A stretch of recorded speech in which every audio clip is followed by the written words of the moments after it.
Pourquoi les Arabes ne peuvent-ils pas vaincre Israël? Ceci est une des réponses que j'ai trouvées sur Quora.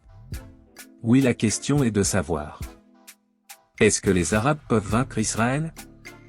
Quand on regarde de près, les Arabes sont aveuglés par la haine et ne connaissent pas leur ennemi. Ils ne voient que les chars, les avions et le soutien américain, mais ils ne voient pas les vraies forces et faiblesses des Israéliens.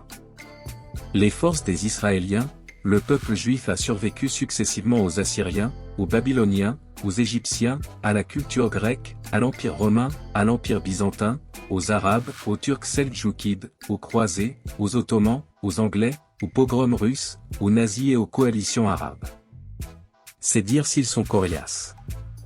Les Israéliens ont attendu 2000 ans pour revenir dans leur pays d'origine, ils ne vont pas le lâcher facilement. Je n'entrerai pas dans le débat si c'est bien leur pays d'origine ou pas, l'important est qu'ils en sont certains. La connaissance de la mentalité arabe. Ils détestent les Arabes autant que ceux-ci les détestent, mais ils savent étudier leurs ennemis beaucoup mieux que les Arabes. Ils privilégient l'éducation là où les Arabes privilégient les bondieuseries. Résultat, ils produisent de grands cerveaux. Il y a à peine 17 millions de Juifs sur Terre et ils ont fourni plus d'une centaine de prix Nobel.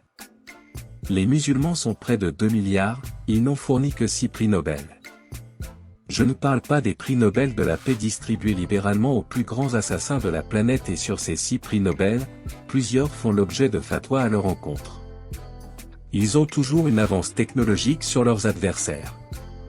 Tant que les Arabes préféreront construire des mosquées plutôt que des universités, les Israéliens seront toujours vainqueurs. Ils sont organisés, pragmatiques et réalistes. Ils ont appris à leurs dépens ce que pouvait coûter l'irréalisme. Ils savent que s'ils perdaient la guerre contre les Arabes, ce serait leur condamnation à mort. Les combattants arabes savent que s'ils perdent une guerre, ils rentreront chez eux. Les combattants israéliens savent que s'ils perdent une guerre, ils n'auront plus de chez eux et que personne ne voudra les accueillir. Quel que soit le courage des uns et des autres, les plus motivés seront toujours les Israéliens. Le complexe militaro-industriel israélien est très imbriqué avec le complexe militaro-industriel américain. Les Américains ont besoin des ingénieurs et des techniciens israéliens au moins autant qu'Israël a besoin du soutien américain. De plus, Israël dispose de l'arme nucléaire. Israël a une économie aussi diversifiée que possible, agriculture, produits manufacturés, haute technologie, secteur financier et même pétrole offshore, là où les Arabes se reposent essentiellement sur la rente pétrolière. Les faiblesses des Israéliens, l'infériorité numérique, la démographie, les Israéliens font peu d'enfants par rapport aux Arabes, même si la démographie de ces derniers est moins importante qu'auparavant. Une autre faiblesse est le sentiment de supériorité. Ce sentiment est à la fois un avantage et une faiblesse. C'est un avantage car c'est un moteur pour les Israéliens. Ils veulent être les meilleurs et font ce qu'il faut pour cela. C'est une faiblesse car cela les conduit à sous-estimer leurs adversaires et à commettre des erreurs parfois grossières.